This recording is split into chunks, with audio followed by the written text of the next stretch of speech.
107문에서는 주기도의 결론 부분이죠. 주님께서 가르쳐 주신 기도의 결론 부분입니다. 이 결론 부분에서 나오는 내용은 이는 나라와 권세와 영광이 아버지께 영원히 있기 때문입니다. 이죠. 그리고 아멘으로 끝납니다. 이것이 우리가 기도할 때 오직 하나님에게서만 용기를 얻고 또한 기도 중에서 나라와 권세와 영광을 그에게 돌리면서 그를 찬송할 것을 가르칩니다. 그리고 우리의 소원을 아뢰고 우리의 기도가 응답될 것을 확신하는 뜻으로 우리가 아멘하는 것입니다. 이렇게 설명이 되어 있어요. 하나님의 나라, 우리가 생각해 볼 표현들이 참 많죠. 하나님의 나라, 권세, 영광, 그리고 아버지께 영원히 있기 때문입니다. 라는 것과 아멘, 이런 것들이 이 안에 담겨져 있는데 그 내용을 한번 기억해 보자라는 거예요. 우리를 시험에 들게 하지 마시옵고 다만 악에서 구하옵소서. 그리고 가로치고 나라와 권세와 영광이 아버지께 영원히 있사옵나이다. 아멘. 이렇게 끝난다고 했어요. 그런데 이렇게 가로쳐 있는 거는 어떤 사본에는 이 가로 안에 있는 부분이 빠져 있기 때문에 그래요. 또 어떤 사본에는 이 아멘만 있기 때문에 이렇게 가로가 쳐 있는 거예요. 그리고 대개가 빠져 있기도 한데 대개라는 건 왜냐하면 이런 거예요. 그래서 왜냐하면 이러한 뜻의 옛말인 표현이고 이 내용들이 이렇게 마지막 부분에 담겨져 있더라. 그래서 왜냐하면을 넣을 때 해석은 우리의 이와 같이 구하는 이유는 나라와 권세와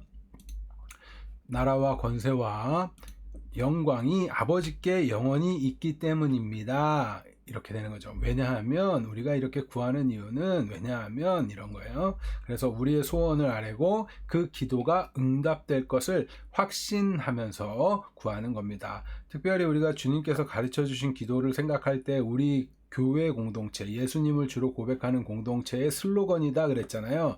그것을 우리의 소망이며 우리가 이것을 하나님이 반드시 이루시겠다는 그 약속이 있다라는 사실을 우리가 기억하면서 기도하시기 바래요. 그래서 나라와 권세 이런 표현에서 하나님이 모든 것을 다스리시고 계신다라는 거. 우리 나라라는 개념은 우리 신앙생활하면서 굉장히 중요한 개념이라고 그랬어요.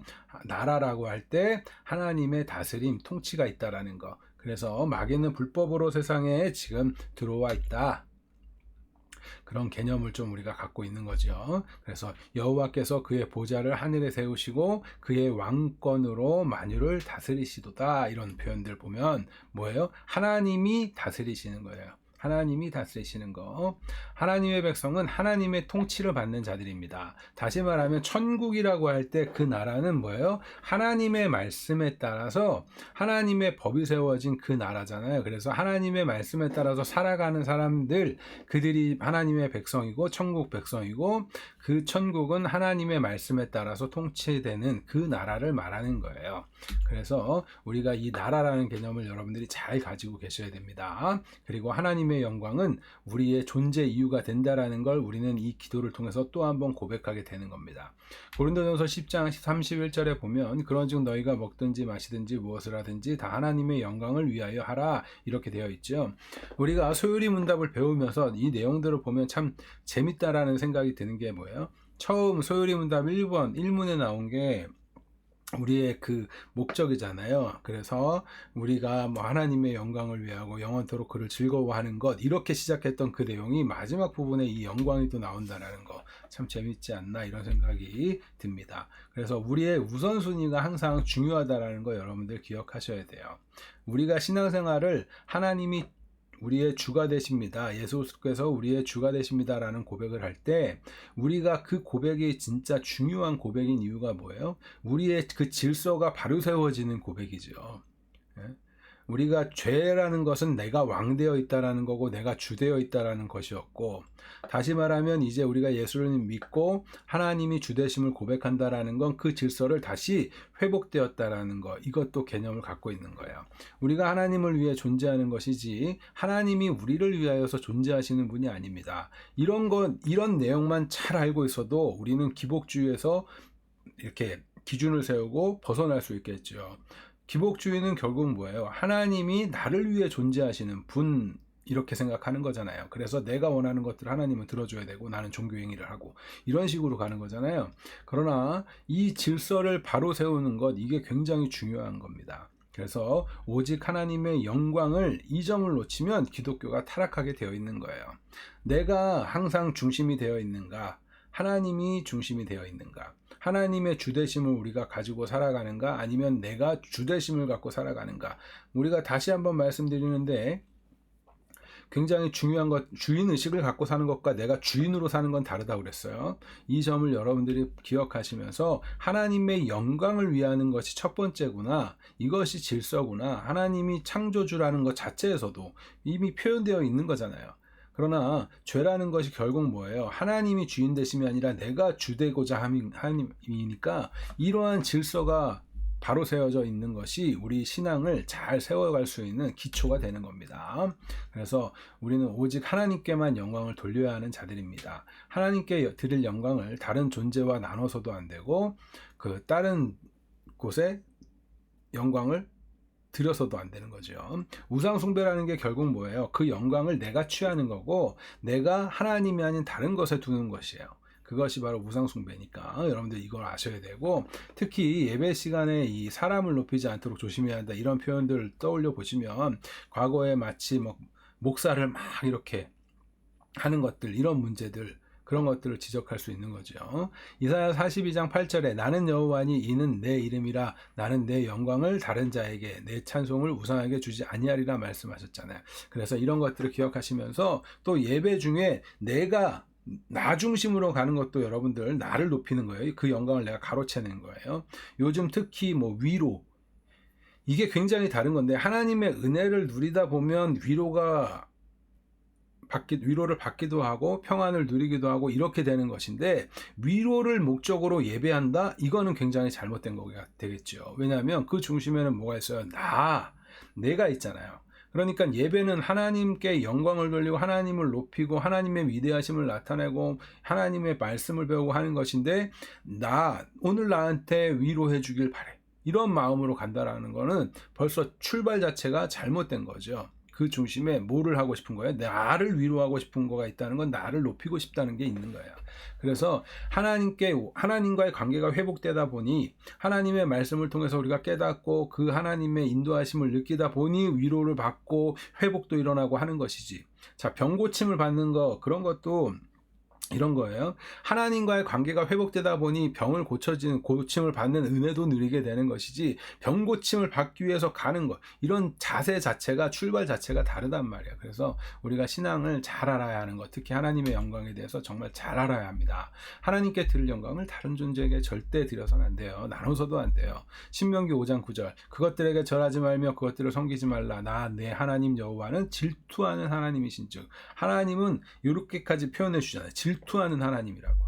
우리가 다른 것에 시선 돌리는 걸 하나님은 용납치 않아요. 그런데 그렇게 보면 하나님이 마치 사랑에 결핍이 있는 분인가 이렇게 느낄 수 있지만 그렇지 않습니다. 하나님의 사랑이 온전하기 때문이에요. 그리고 하나님께서는 우리에게 가장 좋은 걸 주시는데, 우리의 입장에서는 뭐예요?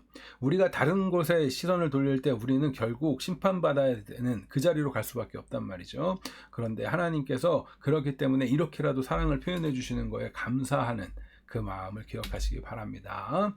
하나님의 영광을 위한 기도를 모세가 했던 적이 있고 다니엘도 했던 적이 있고 에스겔에서도 그 모습을 발견할 수 있어요. 그래서 모세는 여호와께 간구하여 이르되 주의 백성 곧 주의 기업을 멸하지 마옵소서. 주께서 우리를 인도하여 내신 그 땅 백성이 말하기를 여호와께서 그들에게 허락하신 땅으로 그들을 인도하여 드릴 만한 능력도 없고 그들을 미워하기도 하사 광야에서 죽이려고 인도하여 내셨다 할까 두려워하나이다. 이게 뭐예요? 이스라엘 민족을 중보하여서 기도하지만 그때에 하나님의 영광을 위한 기도를 하고 있다라는 거예요. 하나님께서 출애굽시킨 그 백성들이 광야에서 다 그렇게 죽임당해버리면 어떻게 되겠냐 이거죠. 하나님의 영광이 가려워진다. 그러니까 하나님, 그렇게 하나님의 영광을 위해서 기도하는 거예요. 다니엘도 그렇습니다. 주여 들으소서, 주여 용서하소서, 주여 귀를 기울이시고 행하소서, 지체하지 마옵소서. 나의 하나님이여 주 자신을 위하여 하시옵소서. 여기서 중요한 게 주 자신을 위하여서. 그래서 하나님께서 하나님의 이름을 위하여서 행하시는 거고, 그것이 하나님이 이기적이다 이렇게 보시면 안 돼요. 하나님의 이름을 위하여서 행하신다고 할 때 그게 가장 존귀하고 거룩하기 때문에 가장 이로운 일이기 때문이에요. 이 점을 우리가 인정할 줄 알아야 되고 받아들일 줄 알아야 돼요. 이는 주의 성과 주의 백성이 주의 이름으로 일컫는 바 됨이니이다. 에스겔도 있어요. 내가 내 이름을 위하여 달리 행하였었나니 내가 그들을 인도하여 내는 것을 본 나라들 앞에서 내 이름을 더럽히지 아니하려 하였음이로라. 이렇게 표현하는 것들이 있습니다. 이때에 이렇게 나타나고 있는 거예요. 자, 그래서 우리가 오늘 조금 더 생각해 볼 게 하나님의 영광을 위한 삶이에요. 하나님의 영광을 위한 삶. 우리는 사실 우리의 인생의 목적이 이제 주 안에 있는 우리들은 하나님을 영화롭게 하고 그를 영원토록 즐거워하는 것인데, 우리가 이 웨스트민스터 소요리 문답 1문에서 배웠던 거잖아요. 그래서 그러면 그 삶을 도대체 우리는 어떻게 살아야 할까를 우리는 답을 찾아가야 된다 이거죠. 우리의 인생의 궁극적인 목적은 하나님의 영광을 위한 겁니다. 왜? 하나님이 하나님의 영광을 위하여 우리를 창조하셨으니까 우리가 그 하나님의 영광을 위하는 삶을 살아갈 때 우리의 인생이 잘 산 인생이 되는 거고, 하나님이 인정하시는 인생이 되는 거고, 우리의 측면에서는 뭐가 돼요? 하나님께서 우리를 창조하시고 역할을 맡기신 그 역할, 그 사명을 다하는 거예요. 그래서 우리가 이 사실을 기억해야 돼요. 특별히 하나님의 영광이라고 할 때 구약에서 나오는 것은 카봇입니다. 무게, 명예, 존귀를 의미하는 표현이고요. 헬라어에서는 그 신약 성경에서는 독사라는 표현인데, 찬양, 명예, 하나님의 신적 성품을 드러내는 것, 이런 표현으로 이렇게 단어가 쓰여져 있어요. 성경에서 그래서 영광은 하나님의 존재의 무게와 존귀와 권위와 위엄을 뜻하는 것이고, 하나님의 임재가 나타나는 걸 영광이 나타났다, 이런 표현들을 쓰기도 해요. 그러면 그 의미들을 이제 생각하면서 배워보는 거예요. 이사야 43장 7절, 내 이름으로 불려지는 모든 자, 곧 내가 내 영광을 위하여, 여기서 나오죠. 내 영광을 위하여 창조한 자를 오게 하라. 그렇죠? 내가 그들을 지었고 그들을 만들. 그러니까 우리는 하나님의 영광을 위하여서 애초에 창조된 자들이에요. 그러니까 다른 거 하는 자들이 아니라 하나님의 영광을 위하여서 사는 자들이 바로 하나님의 백성이고, 모든 인간의 그 창조의 목적이란 말이에요. 그런데 인간이 타락하죠. 그러나 이제 그것을 회복하게 되는, 하나님의 은혜로 회복한 자들은 무엇을 이제 회복해야 돼요? 하나님의 영광을 위하는 삶을 살아야 하는구나 라는 사실을 기억하셔야 되는 거예요. 하나님의 영광을 위한다. 그래서 창조 목적이 뭐예요? 하나님의 형상으로 지음받은 인간의 존재 이유이기 때문에 그래요. 그러니까 애초에 우리의 역할은 하나님의 영광을 위한 거라는 점, 이 점을 여러분들 기억하셔야 돼요. 아시겠지요? 자, 그리고 우리는 구원을 받았어요. 예수 그리스도를 통한 구원과 회복을 우리는 경험했어요. 이제 그래서 성령의 인도하심 가운데, 성령의 사역 가운데 영광의 자리를 살게 되는데, 그렇기 때문에 우리는 말씀과 기도와 성령의 충만한 가운데 살아가는 인생을 살아야 하는 것이고, 그렇게 살아가는 인생이 하나님의 영광을 위한 삶을 사는 거예요. 이는 우리가 그리스도 안에서 전부터 바라던 그의 영광의 찬송이 되게 하려 하심이라. 그러니까 우리가 잘하면 하나님이 칭찬받는 거, 하나님이 높임받는 거, 하나님이 찬송받는 거, 이러한 삶을 살아내야 되는 거, 이것이 우리가 지금 굉장히 회복되어야 할 일이라고 생각이 됩니다. 특별히 한국교회가, 오늘날 한국교회가 이러한 모습을 놓치고 자기중심적인, 마치 자신을 신으로 섬기고 있는 그 우상 숭배자의 그 자리에서 계속 종교 행위들을 더하면서 하다 보니까 한국 교회를 통해서 나타나는 하나님의 영광이라는 개념이 별로 없는 거예요. 그래서 신앙이 무조건 자기중심적인 거죠. 이런 모습들이 우리는 바뀌어야 하고 회복돼야 하는 부분이더라. 자, 그 사실을 여러분들이 기억하셔야 되고, 그러면 하나님의 영광을 위한 삶을 실제적으로 어디에서 사는가? 이때 먼저 가정에서 살아야겠죠. 부부간의 자녀와 부모와의 관계 속에서 하나님의 영광을 위한 거, 하나님의 영광을 위한 거. 자, 그러면 하나님의 영광을 위한다는 말이 조금 표현이 어렵죠. 다시 말하면 이거예요. 하나님의 영광을 위한다는 건 하나님의 위대하신 성품, 하나님의 능력, 하나님께서 주신 은사, 달란트들, 그런 거를 나타내 보임으로써 하나님이 찬양받게 하는 그거니까, 우리는 하나님의 위대하심을 나타내기 위해서 하나님과 알아야 하고, 하나님과 사랑해야 하고, 하나님의 은혜를 받는 거죠. 그래서 우리로 하여금 하나님의 위대하심을 나타낼 법한 일들을 하는 거예요. 쉽게 말하면. 그래서 직장에서는 정직과 성실하고 정당한 노동을 하는 것, 말과 행동에서는 덕을 세우고 선한 행실을 하는 것, 교회 공동체 안에서는 하나님이 주신 은사들을 사용해서 이렇게 교회를 세우는 것, 이러한 모든 것들이 하나님의 영광을 위한 일이 되는 거예요. 그래서 하나님의 영광을 위한다, 그래서 어떠한 특별히 대단한, 세상 표현으로 말하면 대단한 어떠한 프로젝트를 해가지고 그걸 성공시키는 거, 꼭 그렇게 생각하시면 안 된다라는 거예요. 하나님의 영광을 위한 삶은 우리의 삶의 현장에서 그 삶을, 하나님의 성품을 나타내도록 사는 거예요. 그래서 제가 주일날에도 계속 그런 말씀을 자꾸 드리는 겁니다. 교회가 어떠한 일을 한다라고 하면 마치 어떠한 프로젝트를 해서 대단한 거를 이렇게 해야지만 된다라고 생각하시는 분들이 있는데, 사실 그것은 그렇게 중요한 일이 아니에요. 부수적인 일이에요. 진짜 중요한 건 우리 자체가, 말씀을 전하고 있는 저나 말씀을 듣고 하는 여러분들이나 우리의 삶 속에서 하나님의 말씀대로 살아가는 것을 애쓸 때 그것이 하나님의 영광을 위한 삶이 되는 거고 하나님의 기쁨이 되는 삶이 되는 거지, 우리가 어떠한 대단한, 세상에서 보이는 어떠한 대단한 성과, 그들이 말하는 그런 성과를 냈을 때 대단하다, 그걸로 평가받는 게 아니란 말이에요. 그래서 우리가 이 사실을 좀 잘 기억해야 합니다. 마태복음 5장 16절에 이같이 너희 빛이 사람 앞에 비치게 하여 그들로 너희 착한 행실을 보고 하늘에 계신 너희 아버지께 영광을 돌리게 하라. 이게 바로 하나님의 영광을 위하여 사는 삶의 모습인 거예요. 우리의 빛, 우리는요, 우리 자체적으로 빛을 발산하지 못합니다. 그러나 하나님 안에 거할 때 하나님으로부터 받은 그 은사들, 그 빛을 가지고 비추는 거죠. 그게 어떻게 나타나요? 착한 행실로 나타난다는 거예요. 이 착한 행실이라 함은 우리가 이것을 알아야 돼요. 여기에는 바르고 옳음이라는 표현의 느낌이라는 거, 바르고 옳음, 이것을 기억해야 하고, 하나님이 기뻐하시는 일, 이것들을 떠올려야 하고, 그것을 떠올릴 때 우리가 그러면 나의 생각대로 막 생각하는 게 아니라 어떤 것이 기준이 되더라? 성경이 기준이 되더라. 그래서 성경을 보니까 하나님의 가장 고귀하고 위대한 성품이 뭐더라? 사랑이더라. 또 거기에는 올바름, 하나님의 그 발음이도 있더라. 뭐 이런 것들을 아는 거예요. 그런데 사랑 그러면 많은 사람들이 감정적으로 하는 걸 사랑이라고 착각하는 경우가 있지만, 사실 감정적인 것보다 의지적인 거예요, 우리의 사랑은. 그래서 오래 참는 건 의지를 가지고 참는 거잖아요. 여러분들 보세요. 사랑, 성경에서 말하는 사랑의 대표적인 표현이 뭐예요? 사랑은 언제나 오래 참고예요. 그리고 온유한 거야. 이런 것들을 할 때 의지를 가지고 하는 거죠. 사랑을 해보려고 하는 의지가 그래서 필요한 거예요. 가끔 나는 내 마음이 동해야지만, 아니요, 의지를 가지고 내 마음을 이끌어 가야 돼요, 우리는. 그래서 왜냐하면 예수 그리스도를 통하여서 회복된 하나님의 형상이라고 할 때 하나님의 뜻을 이루고자 하는 의지가 생기기 때문에 그래요. 그래서 하나님의 자녀들은 하나님의 말씀대로 살려고 애쓰게 되고, 그 과정 가운데 실패할지라도 또 주님의 은혜로 다시 회복되어서 또 해보려고 하게 되고, 이렇게 가는 거예요. 자, 그래서 우리의 삶의 열매로 나타나게 되는 거죠. 주변 사람들에게 그래서 삶으로 복음을 전하고, 우리 개인적으로는 우리가 성숙하게 되고 성장하게 되고, 이 모든 것이 하나님의 영광으로, 하나님이 기뻐하시는 일이 되는 겁니다. 하나님께서 우리를 창조하신 이유와 목적은 하나님의 영광을 위한 것이고, 그 하나님의 영광을 위한 삶이 하나님께 즐거워 기쁜 일이고 우리에게는 즐거운 일인 거예요. 그래서 이 사실을 좀 더 알기 위해서는 자꾸 하나님에 대해서 알아야 하고 하나님과 가까워져야 하겠죠. 하나님과 알지 못하고 하나님과 가깝지 않은데 하나님의 영광을 위한 삶을 살겠어요? 그럴 수 없단 말이에요.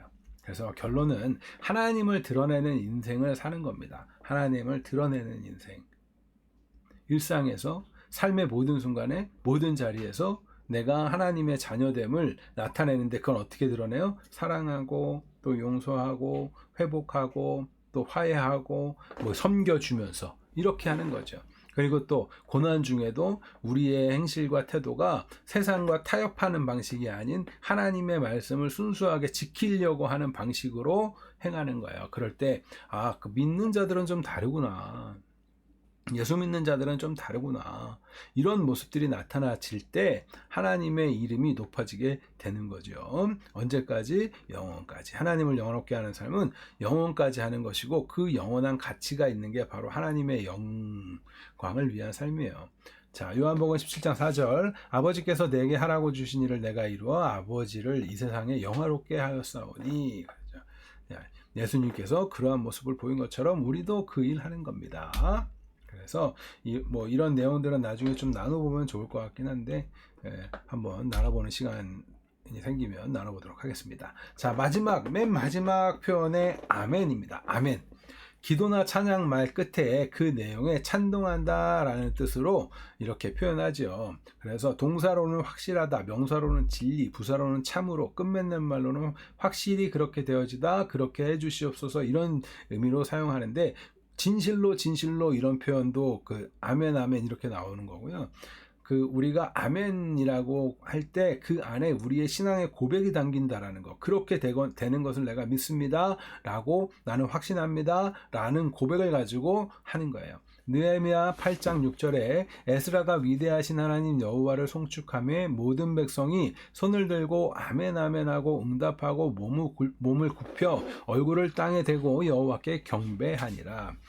그렇죠? 이때도 아멘 아멘, 구약에서 아멘은 하나님의 약속의 성취를 믿는 믿음의 표현이다라는 거 여러분들 기억하시기 바래요. 고린도후서 1장 20절에 하나님의 약속은 얼마든지 그리스도 안에서 예가 되니 그런즉 그로 말미암아 우리가 아멘하여 하나님께 영광을 돌리게 되느니라. 그렇죠? 우리가 그 진실로 하나님의 말씀이 이루어질 것을 믿으면, 그렇게 아멘하면 하나님께 영광을 돌리게 된다잖아요.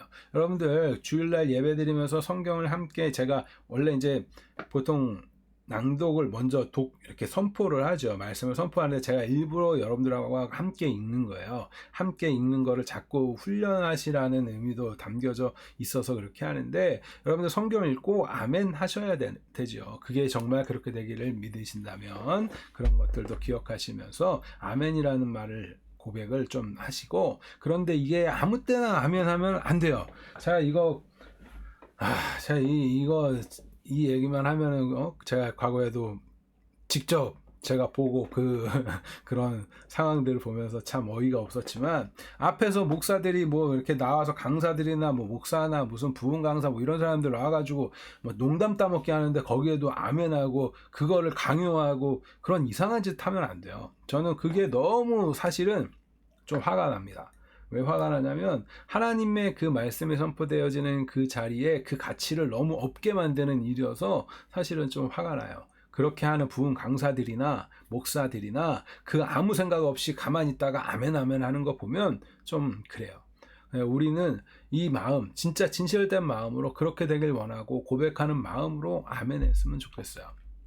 하나님께서 이루실 것을 기억하면서 말이죠. 자, 정리합니다. 하나님께 영광을 돌리는 것이 우리의 존재 이유입니다. 여러분들, 하나님께 영광 돌리는 게 우리의 존재 이유라는 점 반드시 기억하세요. 우리가 하나님의 영광을 위해서 존재하는 거지 우리를 위해서 하나님이 존재하시는 게 아니에요. 물론 그럼에도 불구하고 마치 하나님이 우리를 위해서 존재해 주시는 것처럼 그렇게 사랑을 베풀어 주시고 하죠. 그렇다고 해서 그 질서가 바뀌면 안 된다는 거 여러분들 반드시 기억하시기 바랍니다. 그리고 영광은 오직 하나님께만 돌리는 겁니다. 오직 하나님께만 돌리는 거지 내가 그 영광을 가로채려고 하는 자리에서만 안 돼요.